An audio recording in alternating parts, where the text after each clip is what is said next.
Welcome to Aligned and Abundant, the podcast where authenticity meets practicality, compassion, alignment, and abundance.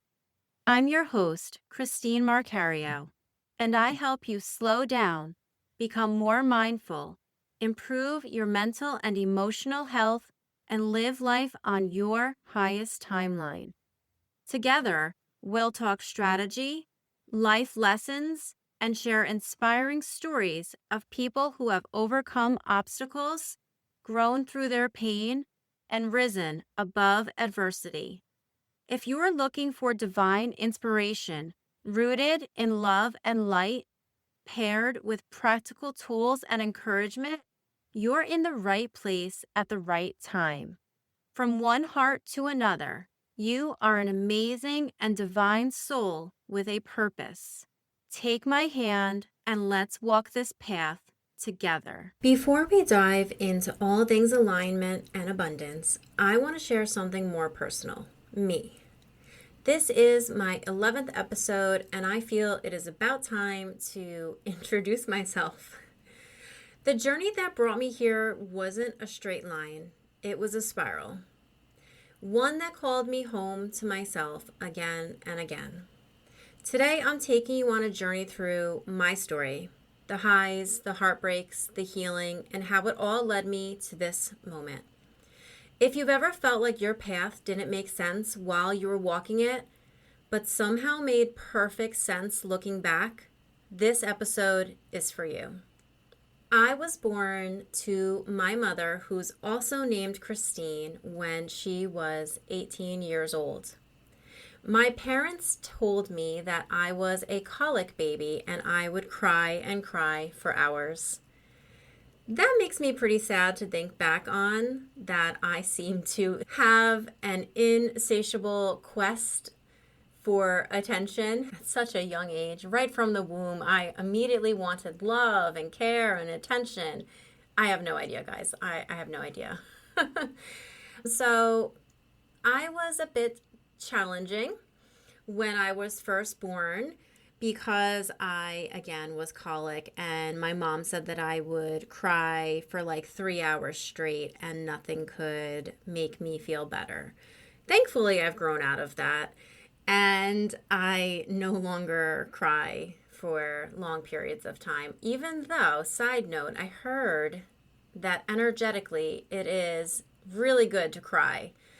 And I have friends in the spiritual world that cry once a week, like it's on their schedule. It's part of their weekly routine because it is a energetic release of emotion. So maybe it's not something bad to do. Think about it. Back to my story. From my earliest days, I remember being a really playful child. I grew up on 2.6 acres of land, and I had a swamp behind my house and lots of fields to play in. I was blessed to have parents who gave me so many fun things to do. We had dirt bikes and go-karts and mopeds, and my neighbor had a golf cart. And we were always getting mounds of dirt or clay because we were trying to fill in the backyard. We had a swamp behind my house and we were trying to build more land in the back. So there was always something to do.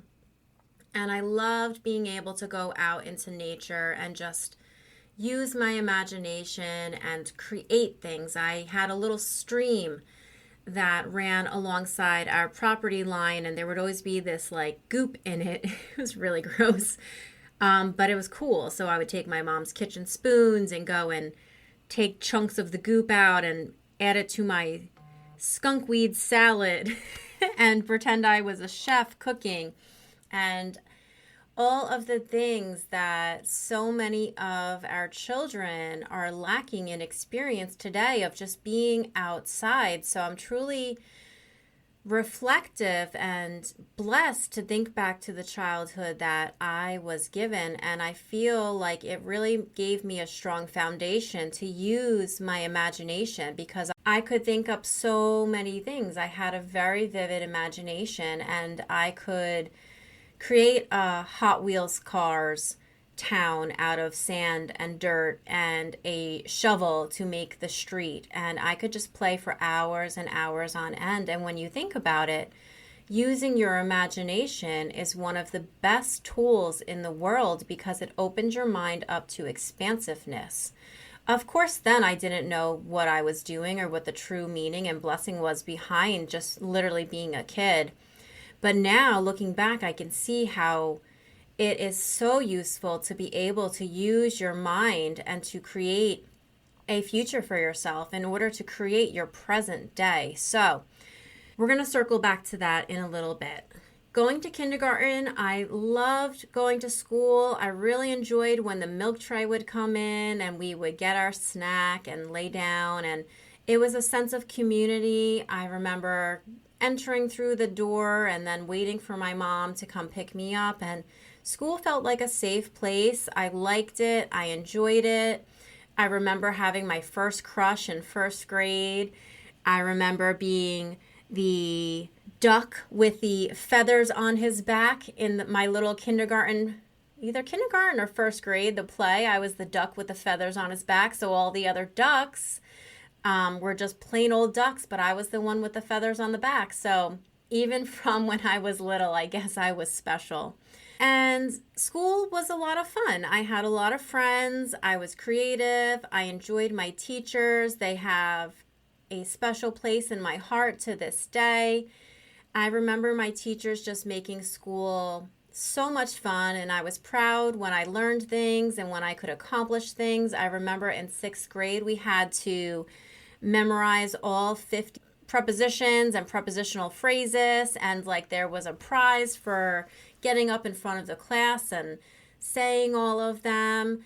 I remember in fourth grade that my teacher had like a wall of fun when you're done. So there was this wall of all of these fun activities that you could do, like crossword puzzles, and like you were just so proud of yourself for getting done and being able to get up and go over to that special wall. So there were just so many good memories, especially in elementary school. At the time, my school also had field days, and that was super fun. Every grade got a different colored t-shirt. And I remember, and it's so funny, our picture from my kindergarten class, maybe it was a different grade, I don't remember, but it's literally still in the school, which is really freaking cool. So it's just a good memory, and elementary school was a lot of fun. Middle school was a bit more challenging. Middle school is where I began to compare myself to others and question whether or not I was worthy enough. And did I fit in? And who did I fit in with? And then, of course, you are interested in boys, and are they interested in you? And all of those things. Middle school for me was where there were more feelings of feeling isolated because my parents didn't always have the money to keep up with the Joneses. So I lived in a community where there was a good mix of economical statuses. We had people that had a lot of money and they could afford the nicest things, and then we had people that were barely scraping by, and then we had people in the middle. I'd say I was probably at the lower end of the middle or the upper end of the lowest. So we did a lot of shopping at like Bradley's and Kmart and thrift stores, and we would get hand-me-downs. My parents would go to the local food shelters, not all the time, but when things were tough. My mom always worked 2 jobs. My father worked full time. So I just feel like we had a life where money wasn't always necessarily right there and available. So that shaped a lot of my beliefs around money. And as you get older and become more aware, you do realize that you have picked up limiting beliefs around money. And plug, I do teach courses on releasing and recognizing those limiting beliefs. And I also offer one-on-one coaching now. So if that's something that you are interested in working on, just reach out to me and we will set up what feels good for you as far as coaching and price points. So please, if that's something that calls to you, reach out. So basically, middle school was a little challenging for me. I had a good group of girlfriends, but I didn't feel like I always fit in. It's hard when you have a larger group of friends because naturally there will always be some that flock toward one another, like a couple or a throuple. And in a group of like 6 or 7 girls, that's just bound to happen. It was also a little difficult for me because, like I said, that sometimes we needed to shop at thrift stores or we could only afford so many things. So I remember distinctly I had a pair of overalls. They were blue corduroy overalls and they were really, really cute. But I would use them twice, meaning I would wear them once as overalls during the week and then I would kind of fold down the overall part and just wear like a baggier shirt to make them look like they were also a pair of pants because, again, I just didn't have a lot. So I was just trying to not look like I didn't have a lot. And that's hard on a kid. That's hard to feel different. That's hard to feel like you don't have enough or that you can't have enough.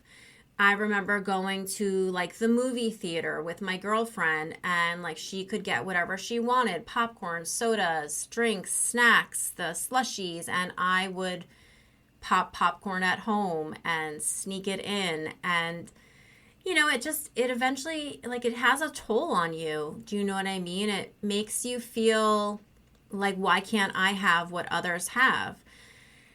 So that's not to say that I didn't have generous friends, generous family members. Like my parents, I wholeheartedly believe that they really did the best that they could. And that's all I could ask for. So growing up, like I said, beliefs around money were shaped. I believed that money was not easy to get. It was not easy to keep. And money was often spent before it even reached the bank. So those are things that I'm currently working on changing and shifting in my own beliefs and my own energy right now as I am an adult and recording this podcast episode. Fast forward to high school, I decided that I wanted a new friend group and I was going to start a new clean slate in high school. And I don't recommend that now because I kind of immediately regretted that after the first year, after freshman year. I basically told all of my friends that I was like gonna go and do my own thing. And then when I saw all of my friends still being friends and getting more popular and whatnot, I kind of immediately regretted that decision, but it was too late to go back. So don't feel bad. I wasn't friendless. I ended up having a lot of different friends in a lot of different circles. And high school was really a great opportunity for me to find out who I wanted to be. I had a really awesome guidance counselor who would check in with me on a regular basis, and she became a role model for me. So I joined groups and clubs that she led, and she was just a wonderful role model. I had so many amazing teachers during my high school years. I ended up being in the honors classes, and I ended up taking AP Stats, AP English, and AP Psychology my senior year of high school, which allowed me to earn some college credits, which was a really unique and fun experience and opportunity. But throughout my high school years, I had a lot of opportunities to really grow and develop as a person. It was hard to watch the popular kids, I guess, be more popular. Do you know what I mean? In my school, we had 2 groups of popular kids in my eyes. Again, this is all through my perspective. We had the smart popular kids, and then we had the popular kids who would party and kind of, for lack of a better word, get into trouble. So there were 2 groups of popular kids, and again, that's just me casting my own judgments and my own reflections. I don't know if that's really the truth, but that was what I saw through my lens. I kind of had my own group of friends. We were funny, quirky.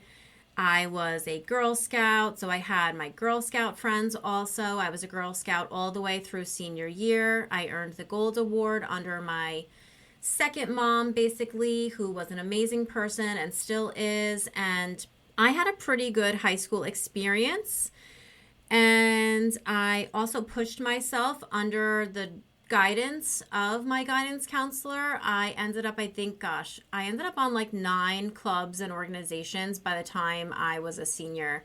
I was the president of a few of those, and I also received the Guidance Counselor Caring Award. There was only one person that it was given to for the school, and I was able to accept that award, which was a huge honor. And again, it just really spoke to my character and the belief that the adults in the building had in me. So I'm super grateful for my high school experience. On the other end, yes, I definitely experienced bullying from my quote unquote friends of all people, go figure. Like anybody else, you may have experienced bullying or some form of being left out, singled out, etc.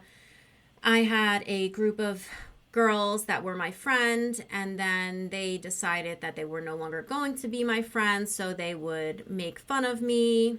They would do things that would make me feel bad, spread rumors and whatnot. So it was really not the best situation. And as an adult, I think back and I'm like, it's really funny that I'm actually friends with these people on social media. And I had a thought, I'm like, why am I allowing that? Do you know what I mean? Like, why am I friends with these people that actually might have given me a lot of good memories, but they also caused me a lot of pain. So that's something that I have to continue to reflect on and think about, because that recently crossed my mind. And I'm like, why am I still friends with so and so? Because, they kind of hurt me a lot. And that's something that I have to dive deeper into for sure. Shoot me a DM if you've ever experienced a similar situation where you kind of question, like, why am I still friends with Julia? Do you know what I mean? When she was so mean to me back in 9th grade. I'd love to hear your story and see where we can go with that. After high school, I went on to community college. I thought that my parents were kidding when they told me that they didn't have any money for me saved up for college. I literally thought they were pulling my leg, but they were not. So that was a really harsh reality to wake up to. Now, it's not because they didn't want to. They had the wants, but they just didn't have the means. So my mom and dad helped me pay for as much as they could whenever they could, but ultimately I pretty much went through college on student loans, which I am still paying for today. So if you ever have an extra $40,000 laying around, I'm your girl. You can just send it to me. But seriously, I'm kidding. From community college, I transferred to a university and I did not stay on campus. I continued to commute to college because I thought it was cheaper. I didn't think that I needed the college campus experience, even though a part of me was a little sad that I didn't get that experience. I thought that it made the most sense financially because, again, I was accruing student loan debt, and eventually that comes with interest and responsibility and all of that. So I did leave with debt to start off my quote-unquote adult life and career. And Kane University is where I went in New Jersey. I had a really good experience. Parking was always a pain in the you-know-what. You'd have to get there like an hour early before your class to like stake out a spot. But it was a good experience. I didn't mind the drive, and it was a great school. I went for education. As long as I can remember, I wanted to be one of 3 things. I wanted to either be a teacher, work for NASA, or be a interior designer or wedding planner. And I kind of always put those 2 things together. I don't know why, but in my brain, like an interior designer, event planner, like they kind of like go together in my mind. So I decided that teacher would be the role that I won't say would be the easiest. I think that I wanted to make an impact. So I thought that that would be the most impactful. And then of course, once people get hooked on things. So I feel like once my parents I don't know about my mom so much, but like once my dad had like the idea that I was going to be a teacher, it was like, okay, like it kind of like got latched on. It's kind of like when you go out with friends and maybe you're on a trip and you buy an elephant, and next thing you know, like for years to come, everyone buys you elephants or associate you with elephants. Like it's like, all right, just because I mentioned that I like elephants this one time, I'm not like this avid elephant figurine collector. So I just kind of got like labeled with like she's going to be a teacher. So I went with that role, and honestly, like it comes to a point where you have to decide to do something, to quote unquote be something. So I went with teaching, and I ended up getting my first job in October of the year that I graduated. So I was really ambitious. I overloaded on coursework, and I ended up being done a semester early. I actually was done in December, but I walked with my graduating class in May. So that was something that I was proud of. Because when I had went to community college, I had one university in mind. So the classes that I was taking were geared toward going there. But then once I realized how expensive that school was, I decided to pivot and go to Kane University, which was a lot more budget friendly compared to the private university that I was considering. So I actually lost 12 credits in transferring from community college to a 4-year bachelor program. So I had to make up those credits. I was super proud of myself that not only did I make up those credits, but because I overloaded, and particularly over the summer, I was able to not only catch up, but I was able to actually be done a whole semester earlier than planned. So I was super proud of myself for that. I was offered my first teaching job. I started at the end of October. The school year was already in motion.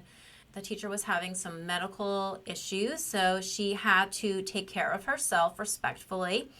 And I started my career in a district that I ended up staying in for 14 years. It was a really amazing opportunity and experience. I made a lot of friends, a lot of deep connections to not only my colleagues, my administrators, but of course the students left an imprint on my heart, and I will never forget all of my days spent in that school district. After 14 years, I had decided that I was looking to branch out and experience a different district, and so I began applying. I was offered a bunch of different opportunities, and like the typical over analytic mind of an Aquarius, I decided that I would make a pro and con list and pretty much consume every thought with which decision to make, because that is what I noticed to be a pattern in my life. Whenever I had the opportunity to make a choice, to make a change rather, I was always hit with threes. 3 jobs, 3 homes, 3 this, 3 that, and it seems to be a pattern for a few years. So I would go into what feels good versus what makes the most sense logically. And I would literally drive myself insane. And I would basically like interrogate my friends, and we would overanalyze together and which one. And it's funny because now that I've learned my human design, and I'm a generator 3-5, I am actually supposed to make decisions based off of my gut feeling, and like that is it. Like throw logic out the window. I am supposed to just do what lights me up. If I would have known that earlier, I would have saved myself so many hours of thinking. And so ironically, I ended up choosing one position in May of 2019, and I was ready to go. Another opportunity came along, and it actually would have also given me administrative experience, but I declined that one. And I was then offered another opportunity in August, and it was going to be $10,000 more than the one I had accepted in May. And it was also going to give me kind of like control over my schedule. So I pivoted again. I felt really, really bad, but I did 60 days in the job that I accepted in May, and then I went to the new district. So within that short time, I left my district of 14 years. I spent 2 months in a neighboring school district, and then I pivoted to a district that was further up north from where I was. Also, at the same time, my current husband and I bought a home, so I was commuting. Guys, I've always commuted like an hour, like pretty much my whole career. So I was used to being on the road, and that can be very, very tolling. So I don't recommend commuting if you can avoid it, but there's also beauty in commuting. You can listen to great podcasts, you can listen to books on tape, you can do a lot of thinking, reflecting. There's a lot of good things that can come out of commuting. You can make phone calls to friends and family and catch up because you literally have the time. I actually was just speaking to someone who said that she actually now works 5 minutes from home and she actually misses her commute time because it was like her time. So be careful what you wish for. You never know how good you have it until you don't, right? But I don't recommend commuting anymore. Now, not at my age. I'm not that old, guys. I'm just saying, like, I spent so much time in the car driving up and down the parkway, up and down I-195 that, like, I'm good now, y'all. I'm good. So it was 2019. It was a crazy time. I was getting ready to start a new job, to only start that job for 60 days and then flip-flopping into my new job and then buying a house and moving in and working out all of those things. As far as, again, this was my second husband, so working out custody issues and all of that with my ex, and I'll get to that a little bit later. But basically, just there was a lot going on, and we were supposed to close on our house at the end of like July. So I had given up my lease. I was renting a house by myself with my 2 kids, and I had given up my lease. I was to vacate July 30th, and because we were supposed to close on the house, and of course we didn't close on the house until the middle of August. So I was basically couch surfing with my family for those 2 weeks, and I ended up going on a vacation to New Hampshire that was already planned and good to go and all of that. And it was just very chaotic. Like, we're trying to do real estate in the mountains of New Hampshire. And it's like, okay, I'm parked on the side of the road with my kids because this is the only part of the state that has reception to make this phone call with you and then fax this and fax that. The only TD bank in town. Like, it was a wild experience, and I highly don't recommend going on vacation when you're trying to buy a house. But things weren't lining up and they weren't happening the way that we planned and all of that. But at the end of the day, we did get our home that we currently still live in. So all is well.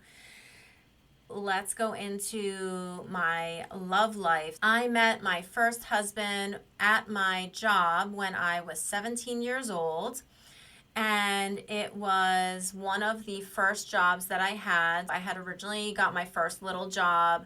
I worked at a bagel store that my uncle managed, and I would go on the weekends. I would be there at like 6 a.m. and work from like 6 to 12, and I would basically like make bagels, use the cash register, all those kinds of things. From there, I went to work at a store that sold jewelry and retail. I honestly don't even remember the name of it right now because it just escapes my mind, but it basically was a department store, and I worked the jewelry counter, which was really cool because I would help men pick out like watches for their wives for Christmas or birthdays, and it was just a lot of fun to look at all the jewelry, and I got a discount and all of that, so it was really cool. I bought myself like a garnet gold bracelet with little gems, and it was a really fun opportunity. But the craft store next door was actually hiring, and I heard that they paid more money, so I went and I applied. And I got the job, so I resigned from that store, and then I began working at the craft store next door. At this time, I had like a jalopy of a car that my cousin had given me, and I was able to, start my working career, driving back and forth to work. which it's so funny because I remember being so tired some days. Like I would go home and I'd be like, how did I get home? Like I don't even remember. Like I drove home in a daze. And, you're just like, how did I get home? But long story short, that's where I met my husband. He was the only guy that worked there. And basically everybody had a crush on him. That was like my age, guys. And I was like, oh, he's cute, blah, blah, blah. And then eventually we had, I don't know if you remember, guys, like Rickles. If you lived around New Jersey, do you remember that store Rickles? And they would always have coloring contests with like the Pink Panther. I just remember always going to the store with my dad, and they would always have these like blank coloring pages. And then if you colored your page, you could bring it back to the store and you would get some type of like reward for coloring the best. And I just remember that. That was a fun childhood memory. Anyway, so at the craft store that I worked at, it was called Rag Shop, and I don't even know if there are any around anymore. But there was like a coloring contest page that we had as well, and my first husband, he ended up coloring one of them because I guess we were bored. And he had put his home address on it and his phone number and all of that. And I was like, ooh, there's information. So I remember driving by his house and kind of like seeing where he lived and all of that, and he lived the town over. Eventually he ended up leaving and getting a new job that paid more money and was in more alignment with what he wanted to do as a career. And so I would like stake him out like by driving by and just going for cruises because I lived by the water. So everybody would normally just like drive down by the water. You could literally drive on this road that you could see the water view. Now they've changed it, which really kind of sucks. But I eventually grew the nerve to call him and ask him out. And it turns out that he was about to go on vacation to Wildwood when I called. And he was like, I'm going on vacation, like call me back in a week. And I was like, all right, sounds good. Now, guys, this was the time when there were like house phones, okay? We were not, texting each other. That wasn't a thing, So I had ended up, and I know this because I recently read one of my journals that I kept, so I remember this. This is fresh. So I had called like once or twice when I thought that he would be back already. And I got his mom a few times, and she was like, oh, he's sleeping or oh, he's out, et cetera, et cetera. And I was like, damn, like what is going on? So I was like, is she even telling him that I'm calling? I have no idea.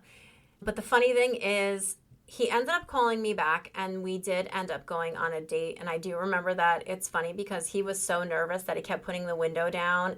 And I learned later that it was because he was passing gas because he was so nervous, which is really funny to think about because everybody gets nervous, right?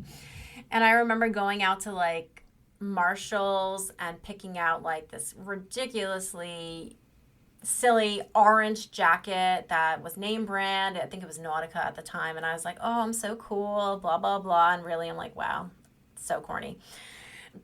But of course, then I felt cool. So we ended up going on our first date, and then we kept going out on dates. And then we eventually, fast forward, we eventually got married.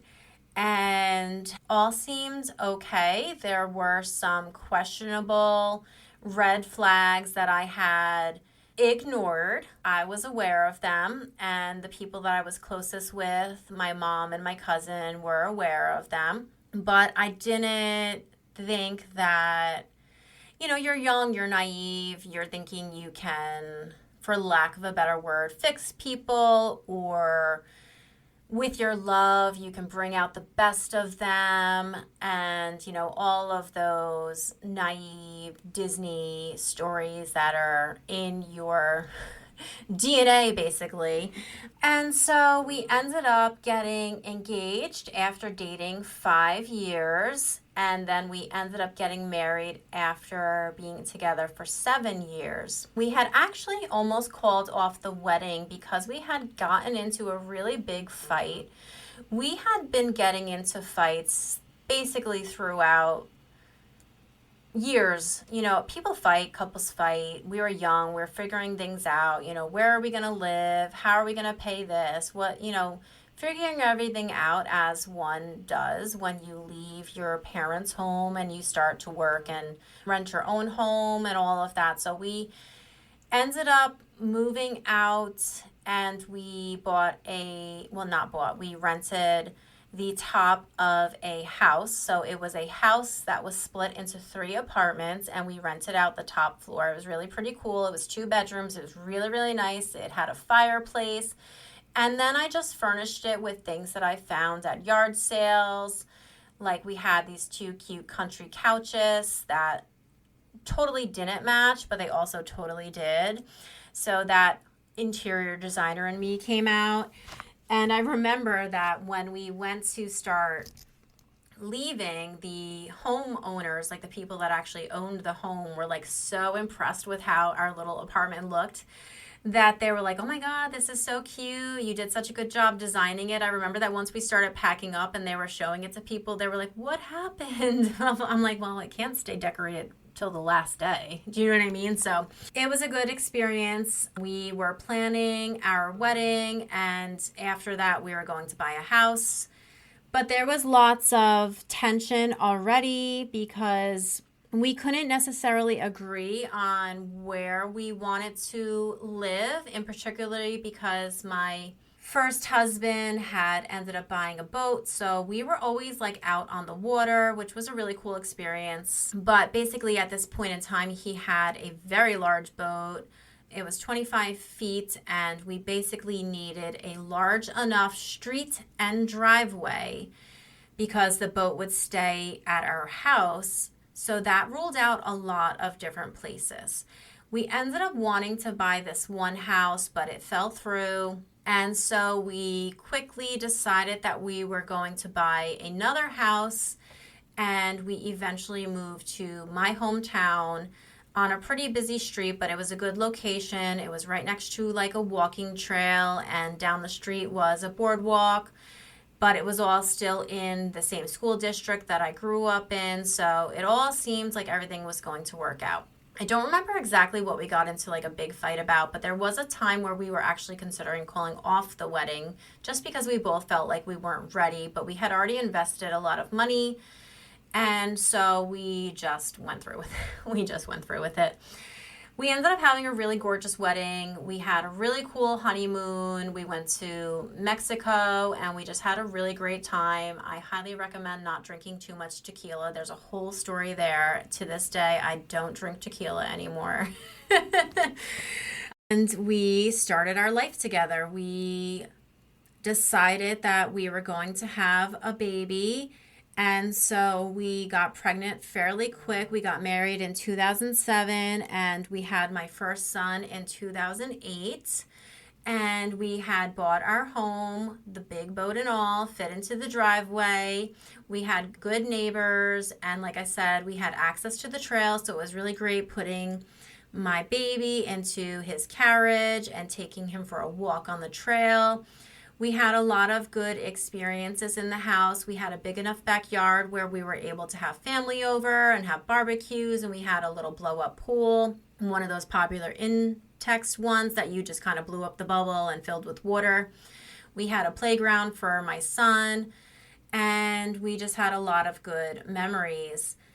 We ended up having a second child. You know, the goal was to have them when they were about 2 or 3 years apart, but honestly, it was a lot of work being a mom. So we decided to wait longer, and my kids are actually 5 years apart. So it didn't go as quote unquote planned, but we ended up having another boy. So I had 2 boys, and that's really cool because I was actually able to be blessed with spending 5 full years of just being a mommy to one. And my son Michael was like, oh my gosh, I loved that time with him. It was so much fun. Oh my gosh, he certainly talked a lot. Like I remember driving around and I'd be like, oh my God, stop talking already. But realistically, he had the gift of gab. And now I'm like, can you talk more? Literally, he's 17 now, and I'm like, can you please talk more? Like, can we actually have a conversation? And he'll just like nod and look at me, and I'm like, oh my God. Anyway, so enjoy while your kids are talking and yapping up a storm.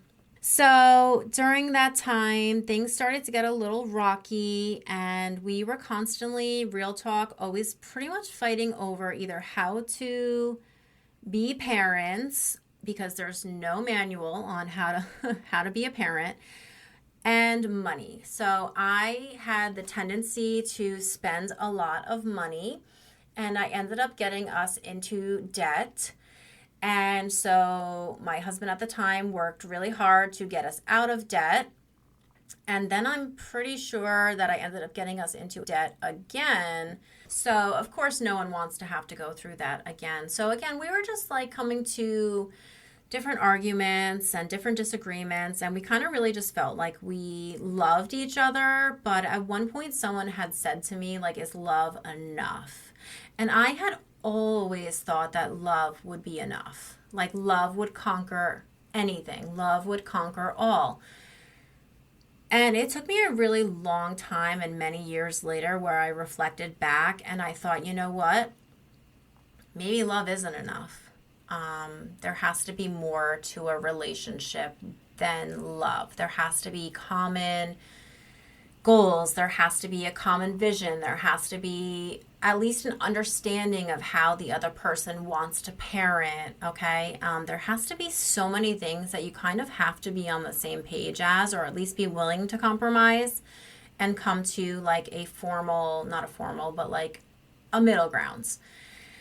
So, long story short, we began to get a separation and live separately. It was a really, really hard time because I think that we had both talked or at least threatened divorce for like 5 years. But neither one of us actually did anything. I actually was super depressed. I ended up getting anxiety really bad. Like, again, on that hour commute, there was a point where I had to cross the Driscoll Bridge. And that's like my halfway point of coming home. And I would start immediately getting chest palpitations and like just be getting like all types of nervous and uncomfortable and anxious because I was going home. And it was like, okay, what kind of mood is he going to be in? What am I going to say that's going to piss him off and start a fight and start an argument? And it was no way to live. So I ended up just trying to like keep the peace, but then sometimes we would just fight and argue. But we really tried to, keep the kids from seeing the arguments and all of that, but it was hard. And then like we would kind of keep a happy face on in front of family and friends. We might literally like totally get along at a family party and then be at each other's throats on the car ride home because we just kind of agreed that we weren't going to put our business out there. So I always remember back to when people were so shocked and surprised that we were getting a divorce because they thought we had this like happy marriage that would last forever. And really it was just an illusion on the outside. And that's why, again, like the whole thing with like social media, you cannot believe what you see on social media because people curate how they want to look on any type of platform. So fast forward, I ended up letting my house foreclose. And because that was the advice that the lawyer had given me, actually his lawyer, he had the better lawyer, guys. So I ended up foreclosing on my home and I stayed with the kids as long as I felt comfortable. And then eventually I was kind of like too nervous to stay there any longer. And I rented out a house in a town a few towns over. But because I still technically owned my house, I was able to keep the kids in their school district until the end of the school year. And then we had to like strategize and come up with a new game plan as far as where were the kids going to go to school. And, the whole process of going through determining a marital settlement agreement was a lot of work. I don't recommend it. Divorce was freaking hard. I'm going to be honest. It was like a death. It was like experiencing a death. It was letting go of the life you thought you were going to have, letting go of the person that you thought you were going to be with forever, breaking apart a family. And you're in control of that. Sure, I had people in my life that were like, oh, we're going to stay together for the kids. I mean, they were miserable, miserable, but they were like, we're going to stay together for the kids. And it was like, I didn't want to do that anymore. Do you know what I mean? Like, it got to a point where I was just completely miserable and just super depressed and anxious. And I had gone to a psychic, and she basically said something to me. And she was like, you are living a shell of a life.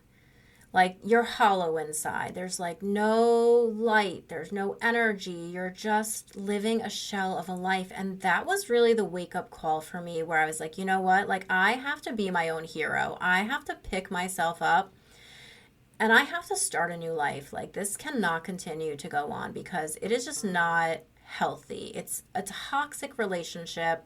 And I know that we would both be better off separate. And it still took time. It still had to come into like acceptance. I still had to accept the decision that I was making. And really, one of the crucial points for me was when a colleague had said to me, and at the time my feelings were really kind of hurt, but in retrospect, I was glad that she said it. She was like, when are you going to stop talking about this divorce and actually get it? And I was like, whoa, damn, like what about my feelings? Basically, and I was like so shook, and I respect it now because it was really what I needed to hear. The deliverance probably could have been a little kinder, a little gentler, but it needed to be said. And that was kind of like the spark to getting things going. I was like, you know what? You're right. Like, I've been talking about this for like 2 years straight. You're probably sort of tired of hearing about it, but yeah. So that was really kind of the pivoting point where I was like, I'm going to start getting a divorce.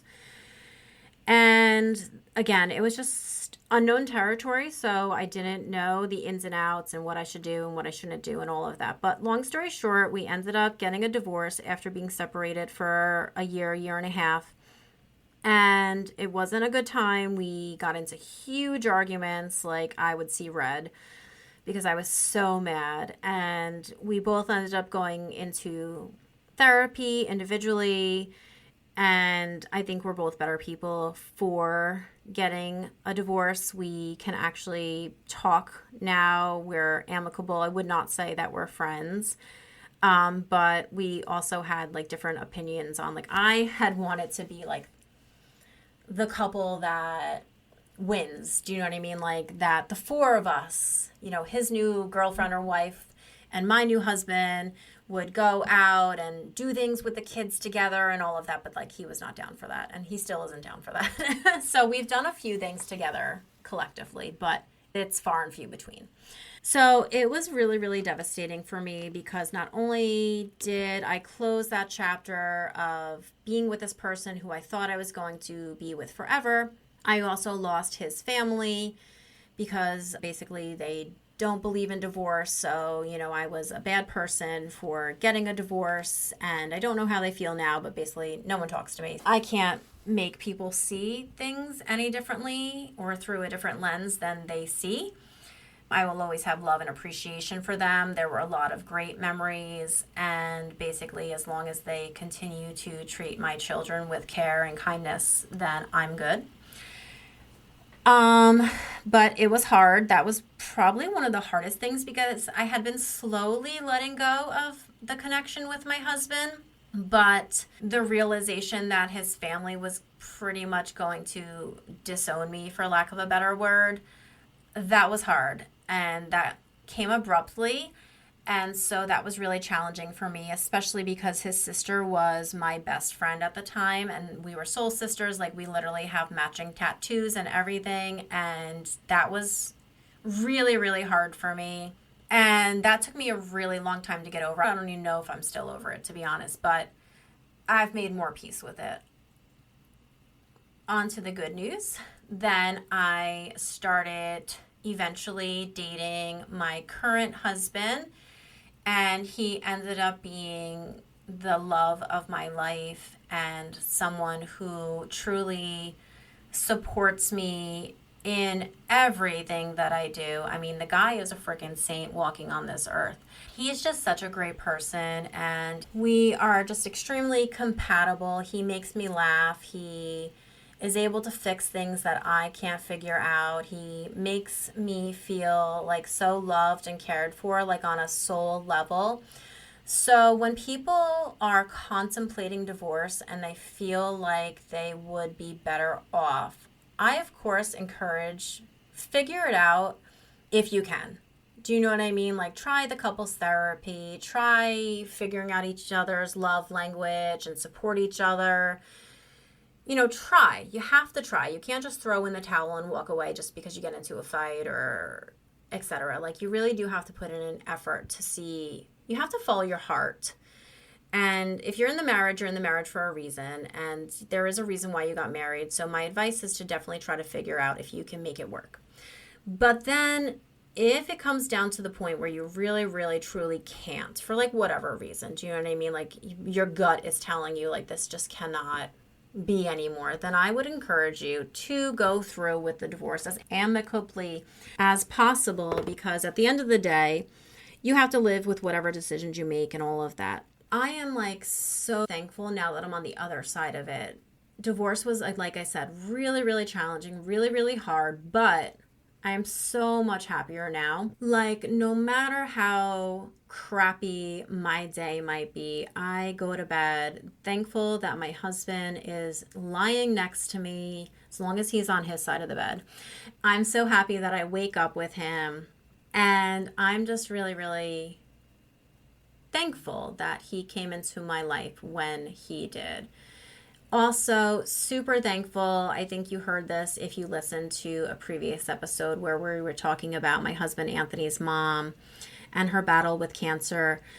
The fact that he is just super resilient. He sees the importance of like living your best life and taking each day for the gift that it is, because you really never know when your last day may be, is also something that is super valuable to our marriage, because he always supports all of my dreams, my goals, anything that I want to do to help grow as a person and to grow our family. He is down for.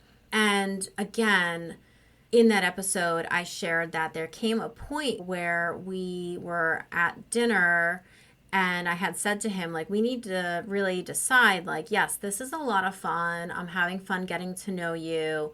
But at the end of the day, I need to know if you're willing to, like, be a stepdad. Like, are you willing to, down the line, like, take on being a father of kids that are not yours? And he didn't even hesitate. He immediately said yes. And I believed him. And he hasn't proven me wrong since that day. So I'm super thankful for him. We had some trials and tribulations for sure. There were things that happened along the way that we had to work out, because my husband is 5 years younger than me. He had different life experiences. He had never been married before. He had only lived on his own during college. So there were a lot of things that we were different on in regards to like life experience and beliefs and all of that. Even when it came down to religion, there were things that we had to work out, and there were things that people made us have to work out because they had their 2 cents in. People were in his ear like, why would you do that to yourself? Just find a girl who's single with no kids. Why would you do that? So basically it came down to the question of, do you love this woman enough? And thank God he had the courage to say, yes, I do love this woman and I choose her. And so we haven't looked back since. I am so thankful that he is in my life. He is literally the love of my life. He's a pain in the ass sometimes.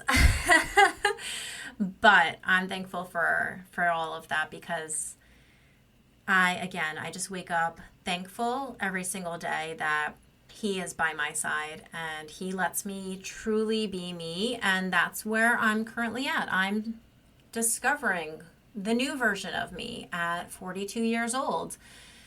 I am moving away from being in the classroom. I am going to be in the classroom of life. I am a life coach. I am a podcaster. I am a woman who solo travels and who goes out and explores the world and meets new amazing people and shares her story with others. I'm just so lit up. I am currently choosing joy every day of my life. I wake up and I ask myself, how good can this day get? How much better can I feel? And I'm literally creating the life that I've always imagined having. So going back to me pretending that I was a school teacher, we had the screened in porch, and I also pretended that I was a business owner. And I would have my own desk, and I would basically, this is the imagination, guys. I would imagine that I was a boss, and I had an office in my home, and basically I had assistants who would come and help me with all of the tasks that I had set for the day. And I made a lot of money, and I worked at home, and I had an SUV in the driveway and all the things, and I was super happy. You know, I didn't work that much because I made a lot of money, so I don't have to work a lot. I have a whole team. And so now that I've pivoted away from the expectation of being a school teacher forever until I'm 73 and dying, do I get my pension and get to retire? I am building a different life. I'm building that dream that I had as a little kid, that alternate dream, when you have the two forks in the road. One path led me to being a teacher, and I am so blessed and thankful for the 19 years that I served as an educator. But now I'm pivoting to that other fork in the road. I am designing my life. I am co-creating my life. And how that is happening is by me shifting my thoughts, my frequency, my energy. I am calling in what I want my life to be. I am raising my vibration to quantum leap, to different timelines. And I can teach you all of these things. I am creating courses. I am creating a membership. I am offering one-on-one coaching. I am a life coach now, and I am accepting that identity. I am bringing in all of the amazing things that I want to call into my life. And it's not for anybody else. It's for me. I am the one person, just like you are the one person, who gets to decide how you want to live your life. Someone said something to me the other day, and I thought it was really amazing. And it was kind of in a humorous way. And it said, imagine when you get to heaven. Aren't you going to be a little bit embarrassed when you see your picture on God's refrigerator and you didn't live the life that He had planned for you? You didn't give your gift to the world that He had set intention for? And that really hit me. Just like we put our kids' pictures on our fridges and we look at them lovingly, God has us in His heart. We are His children. And just like you do for your children or your family members, you have hopes, dreams, and aspirations for them. You want them to realize their fullest potential and give their gifts, their unique talents and abilities to the world, to the good of the world, to our divine collective that is incarnated here on earth together. You want them to be able to give all of those things. And that is what God wants us to do. God, source, whatever you refer to our Creator as. So it's super important that you follow your heart's desire. And I don't care what age you are. There are so many people that either started their career at 40 or 50, wrote a book at 87 years old that's now a #1 bestseller. Okay? If you have breath in your lungs, you have a reason and a purpose to be here. And I highly encourage you to figure that out. And it can be so easy. I am learning to live my life in a state of flow and ease. I am learning to lean into my human design and to make choices from my gut.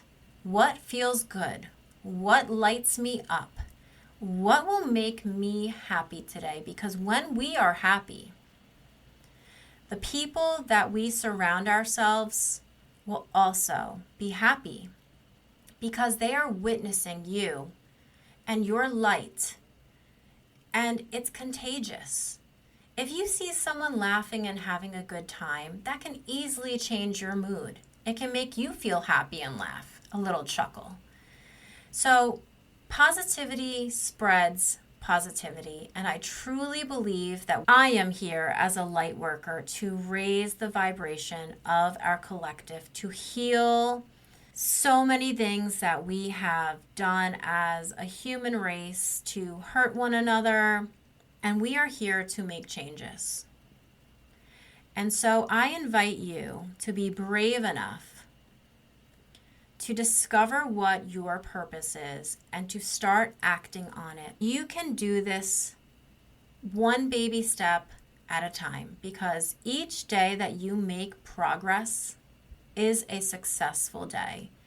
And sometimes progress means a rest day. I'm not saying to go out there. I'm actually encouraging you to get rid of the thought of hustling and working hard. You can make money easily. You can have a life of ease and flow. I encourage you to check out the things that I am offering, to listen to the things that I am sharing, and of course to question them, see what feels good for you, take what resonates with you. I'm by no means a fountain of knowledge. I am figuring things out as I go, and that's what I'm encouraging people. Come with me on this journey. Let's figure our stuff out together. Let's figure out who we are together. So listen to my podcast. If you want to come on and be a guest and share insight and inspiration, share a story of resilience, share a story of how you figured out how to get into alignment with your life's purpose. Like I said, I'm going to be offering a community. I have a free community right now that I am literally launching. Right now I'm recording this July 7th, y'all. This is a fresh one. Right now, I am recording this and I'm launching a community, and I am offering it to people for free right now because I just want to get started. And come the fall, I'm going to have a special rate for those of you that join now. And I am going to be offering all of the things. Right now, I have one-on-one coaching sessions to help you discover your life's purpose. It's called an Ikigai one-on-one coaching session. It is $111, but if you cannot afford that $111, reach out to me and we will figure out a price that you can afford. Guys, I'm sorry, but you have to invest in yourselves. Everything cannot be free. It is actually one of the universal laws. There has to be an exchange. Just like back in the day, you might exchange your fruit and berries. You know, you had some apples growing in the backyard, but you really wanted some pears. You do an exchange. All right. It's one of the universal laws. I believe it is the universal law of compensation. Don't quote me, but I think that's what it is. I'm still learning myself about these things, like I said. But that's the beauty, guys. You're learning and you're growing, and together we are going to make this life a better life. That is my goal. My goal has always been, and I recently went back and read my journals from when I was in middle school. My life's purpose, even back then, was to help people and to have a voice and to help others find their voice. It's always been to help people, and this is how I'm feeling called to help people right now. And by helping others, I am helping myself as well. Because when I see someone smile, I see someone's breakthrough, I hear someone echo back to me something that I needed to hear and learn, that is the beauty of connection, the beauty of love, the beauty of supporting one another, and the beauty of divine timing. And I'm all about it, guys. I'm all about being aligned and abundant right now. So thank you so much for listening to this episode. I know it was a bit longer than usual. If you have any questions or you want to reach out to me and discuss anything, please reach out to me. You can DM me. I am at Aligned and Abundant LLC on Instagram, Aligned and Abundant on Facebook. I also just recently joined TikTok under Christine Marcario. And you can find all things Aligned and Abundant in the show notes via my link tree. If you feel like this episode resonated with you, please give my show a like, a follow, a review, or share it with someone who you think could benefit from listening to this episode. I hope that you have a beautiful day today. Do something that lights you up. Do something that brings you joy. Say yes to yourself. Have a beautiful day.